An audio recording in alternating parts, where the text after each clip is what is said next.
Mic check 1 2. We have sound. All right.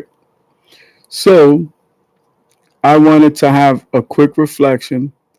I just got through with one business meeting, and I have a second business meeting in about 30 minutes, so I could spend a few minutes with you guys.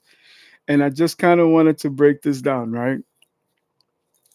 First of all, the meeting was great.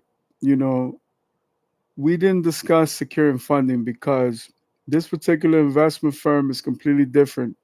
They're in a different field from where I'm at with technology and things like that. But it highlighted a few things, and I felt that for my students, it was important to share that. First of all, they know nothing about technology, and they know very little about music. And sometimes you can fall into the false pretense that most people get it, right? Because, my background is technology. So, I figure most people are. Give me 1 second. Whoa, God bless me and God bless all of you. One of the first things that I pulled away from the meeting was, I understand that this is something that they're not familiar with. And maybe at this point, their company, they don't invest in, right? But they didn't ask me the golden question: is there anything else? Because of course I have a full portfolio of investments, but I was not going to disclose that at the time of this particular meeting. There was one moment where they asked me about my endeavors in import export executive sales for exotic high-end vehicles. And I was being conservative. The collection is not 250 million, it's actually 400 million. It's one of the most prestigious collections, at least in the United States, I could say. Some vehicles I have overseas, but that's neither here or there. But that was the first thing. The second thing that stood out to me, and again, this is fresh. It's like a few minutes ago, right? I wanted to share this with you guys. Um, Basically, there's so many other verticals and horizontals. But what I'm trying to do, that the event that I'm putting together is just the beginning.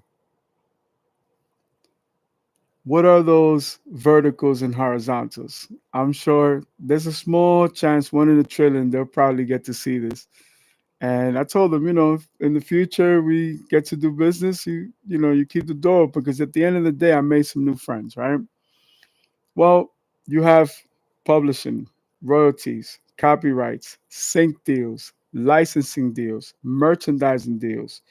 There's so many other things when you're dealing with a huge catalog of music, which is what I own. That's what I have, right? That's what God gave me. Very appreciative.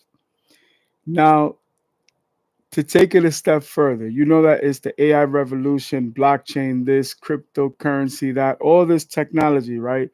DeFi, decentralization, all these beautiful things, right? As long as you do it within jurisdiction of the United States. My background is military, so of course I would want to do all my investments with jurisdiction in the United States for protection, not only nationwide but international laws as well that adhere to United States jurisdiction. Think about the metadata.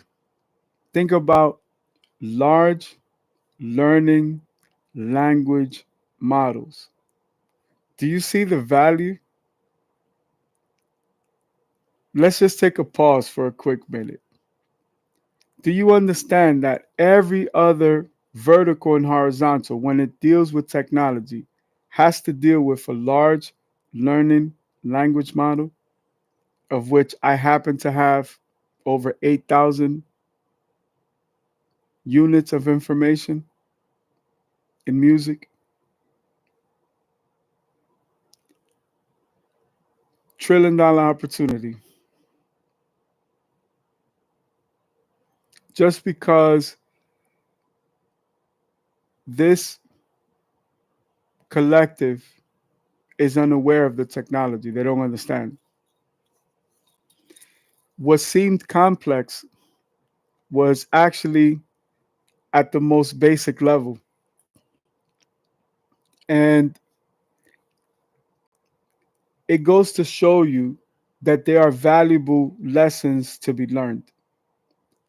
This is something that can help anybody, whether they're a serial entrepreneur such as myself, a consumer into the technology, or any type of investment firm, because the rules have completely changed. We're in the future. A lot of people are still living in the past. And we get that because the technology is still fairly new, adaptation is still fairly new. But I purposely wanted to have these investment meetings back to back because the master always gets the greatest lesson. It's continuously sharpening your swords. When it comes to any business venture, it's going to come down to two things. Number one, raising capital. Number two, consultants. Most of the time, the consultants are going to come at you first because they have the access to the networks to get you the investors, resources, things you're going to need. There's no shortage of capital. There are fucking millions of investment firms, people that want to invest money, that want to diversify their portfolios, that want to create these new avenues to produce more because what they have to them is not enough. Getting 4 or 5% from, an investment or whatever doesn't really wet their palate. The magic number seems to be somewhere around 18 to 24%. I've seen some estimates as high as 30%. I have plenty of investments that could yield that. It would be unfair because it's not industry standard. And that's probably the biggest withhold, where it's, in a sense, unethical.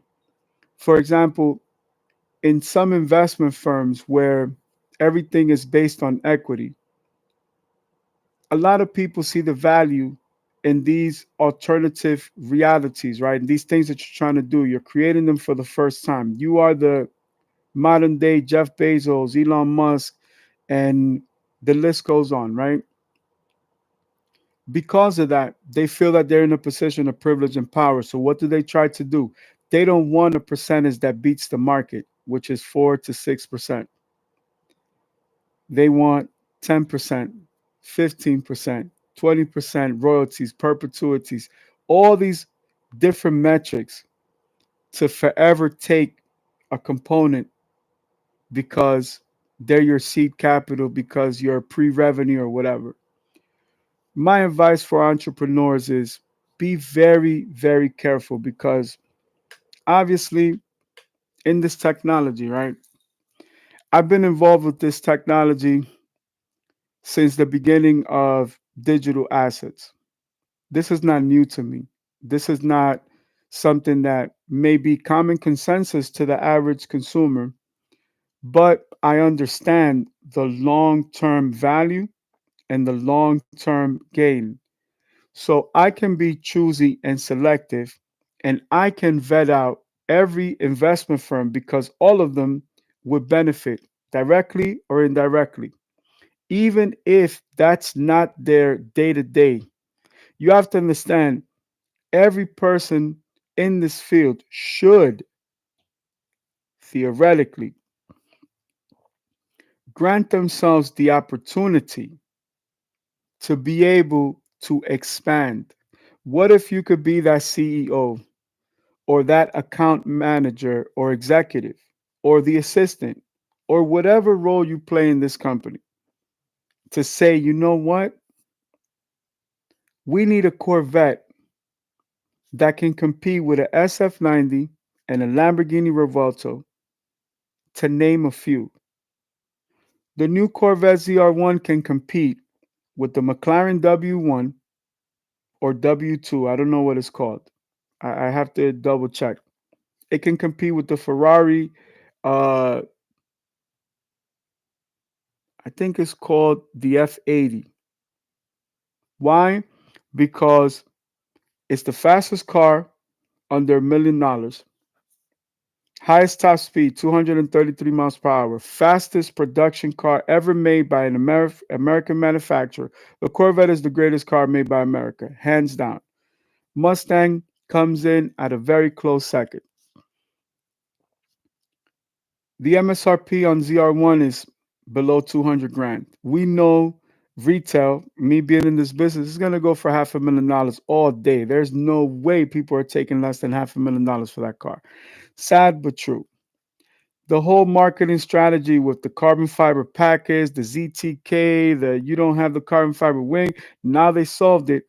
Production line assembly orders are being approved and accepted for around June, which the reveal of the car was last June. It was a year later. They built up this pent up demand, right? And they just released it to about 500 purchase orders. A car that they can make every 15 minutes. They can make four of these cars per hour. They're telling you they can only make 500. It's better than a car that costs over $1 million. The McLaren W2 is over a few $1 million. Pagani Utopia over $5, $6 million. Uh, and I wouldn't say any Koenigsegg or any Remax or even the Hennessy Venom F5 because their top speed is over 250. But at 233 miles per hour, it's faster than the F80, faster than Revuelto, faster than SF90, faster than W2. And guess what? It's not even a third. Even at a $1.5 million valuation, it's still a $500,000 car. What if you were working for General Motors? What if you were the executive working for Team Chevrolet? What if you were one of the account executives for Team Corvette? What if you were at the base model Stingray level, not E-Ray electric all-wheel drive, not Z06 track alternative? What if you were Zora Arcus Duntov and suggested, yo, let's twin turbo the Gemini engine, beef it up just a little bit, tunify it, modify it, aerodynamics. Now we have a 233 mile per hour Corvette. What if your investment firm only does real estate? What if all you do is retail? What if all you do is petroleum? What if all you do is clothing and fashion? Could you be the executive to say, yo, you know what? We could build a super hypercar competitor. We could build it affordably because we can build them in mass quantities and we could terrorize the entire industry. We can force the industry to follow our lead. Look what happened when Acura Honda launched the NSX. What were the premium vehicles? They were Chrysler vehicles. Dodge, Chrysler, Plymouth, Jeep. They owned Lamborghini. Lamborghini had the Diablo, right? $250,000. They also had the Dodge Viper, almost 50, 60, 80, $90,000 car in the streets, real market value. They also had the Mitsubishi 3000 GT slash Dodge Stealth, twin turbo, all wheel drive, four wheel steering with a VTEC style system. That was in the 40, 50,000 range. They cornered the market. This is all Chrysler, Dodge, Plymouth, Jeep, Mopar. They just so happened to own Lamborghini at the time. But the NSX forced the change of the game. They forced Ferrari, Lamborghini, Porsche, etc. to make cars that are not leaking, that are not leaving drivers stranded on the side of the road, that are manufactured to the highest quality of standards, and it changed the game. It wasn't the fastest, it wasn't the most prestigious. The aluminum frame was, space frame design was revolutionary at the time. A lot of manufacturers were beginning the research process phase to go into carbon composites.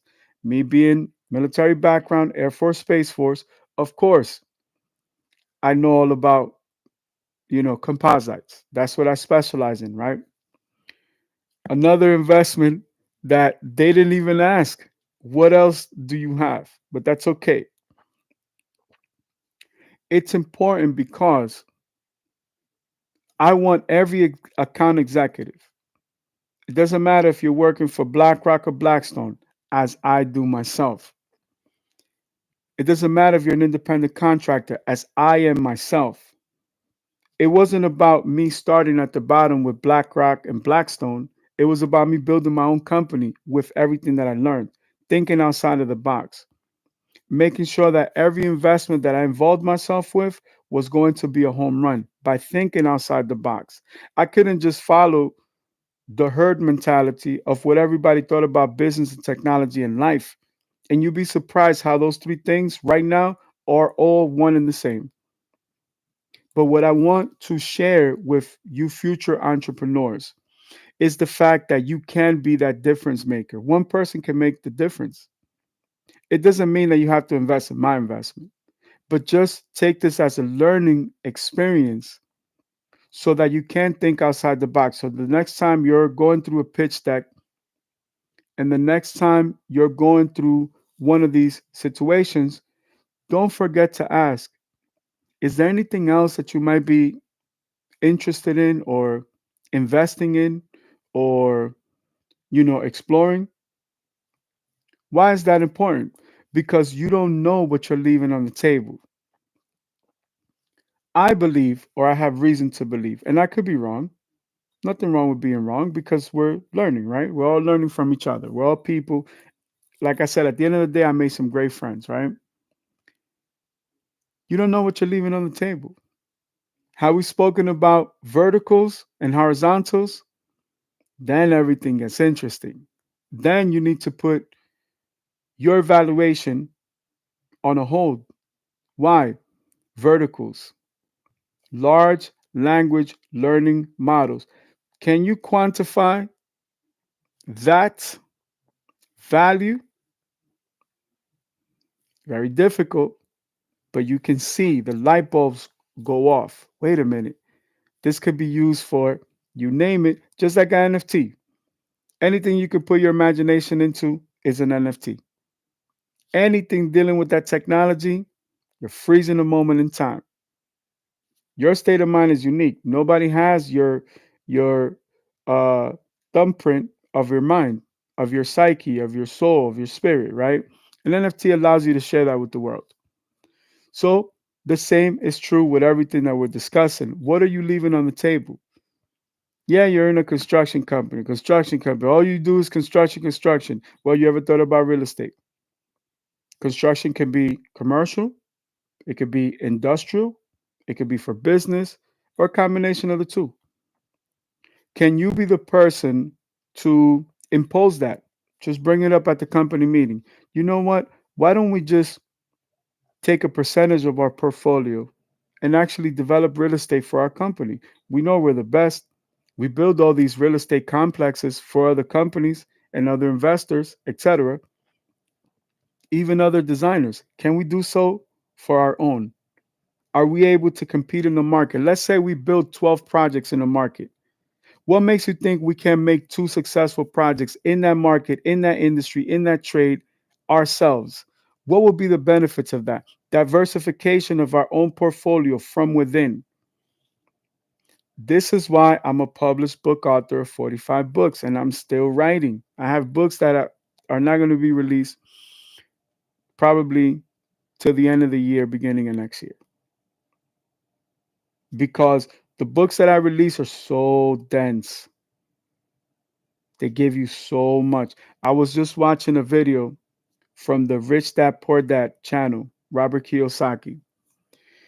He was having a discussion with one of his business partners, somebody that helped him manage some real estate properties, somebody that managed properties all over the West Coast.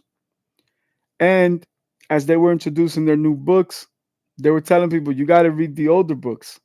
That's a problem. There's so much data contained in each book that to introduce the new one, people will still be lost because the knowledge contained within was so much. So I didn't want to lose this moment. I wanted to captivate this moment and I wanted to have this reflection with the world. This is for all entrepreneurs. This is for all artists. This is for all designers, all creative types. The game has changed. Everything is different. And we may not be able to always capture or captivate every single opportunity, but we should make it a priority to do so because we don't know what we're leaving on the table. When I took on this Ferrari collection, it was only about $250 million. And that was by comparison to another account that I'm still a part of, which are my business partners. Well, the value of what I have in the collection grew exponentially to over $400 million. Now, the separate account, separate business, separate investment, separate portfolio, that uh, the value in those vehicles also increased, but all of my vehicles are Ferraris. My Ferraris, my brand, is the reason why the second account grew even more. And even at its peak, even at its prime, even with two or three other collections joining that initial collection, not mine, but the other secondary one, my collection is still more valuable because all of my collection are in one brand, giving me an amazing leverage. Um, including, you know, one of my current uh, acquisitions of a or not of a of the lowest mileage LaFerrari in existence. That's a personal car for me, personal investment. But had it been any other way, had I not thought outside of the box, that would have been impossible. So one moment could change your life or it could stay the same. This was a quick reflection for me. This was something that I felt that could help so many people, right? It could help so many people in so many different ways because only each person knows their background, their discipline, their training, their education, their experience, right? And only each person can know what they're able to, let's say, connect with, right? And these things happen every single day. Technology moves so fast that if you blink, you missed it. And this was an amazing opportunity. Even though I built great friendships, I established some rapport with this new company, which thumbs up to them. They know who they are. Um, it's a it's a blatant reminder that this moment will be forever frozen in time and in history by just not doing the due diligence to ask a question. In other words, I bring you to this beautiful oasis, right? Here we are in front of my property. I'm overlooking the ocean. There's beautiful rocks not too far away, beautiful forest to my uh, west. There's a peninsula, small little island north of me. There's a beautiful garden in my property, for example. I have beautiful gardening around my Zen mode. This is my sanctuary, right? This is one of my offices, right? This is one of my sanctuaries. And it's therapeutic for me to be in my little cabana overlooking the water, the ocean, and the seas. It's the equivalent of me inviting you here to sit in one of my hammocks, which are in front of me. I have a few of them in front of me. I'm in my power chair, right? Feeling my massage and getting my air conditioning and my heating as I see it fit, right? My feet extended. It's the equivalent of coming and seeing this beautiful landscape and wondering about what it is, but not asking, what's on the other side? I have properties on the other side. I have real estate on the other side. I have lands on the other side. Um, you know, I have a few other things and, everything from an aircraft hangar to an airport helipad, landing strip, things that the average person doesn't understand what would be the benefit of even owning a private jet, right? Um, One simple question: what are the verticals? What are the horizontals? What other opportunities can be spawned? I leave you with that. That's all the time that I have. I have my following business meeting in 5 minutes. Will they show up? I don't know. Only one way to find out. But thank you so much for tuning in. We're going to be back because we have a lot of ground to cover. And I'll have hopefully some more or better or different reflections uh, from this following meeting. And now I got the idea for these projects that I'm working on the next few months, especially with General Motors. Shout out to you, General Motors. And shout out to you, Chevrolet Team Corvette. And now I got the idea spawned from this to share the reflection every single time. What an amazing thing. Thank you so much. Have an amazing day. Love you guys. And you guys know you got the best teacher in the whole world. God bless.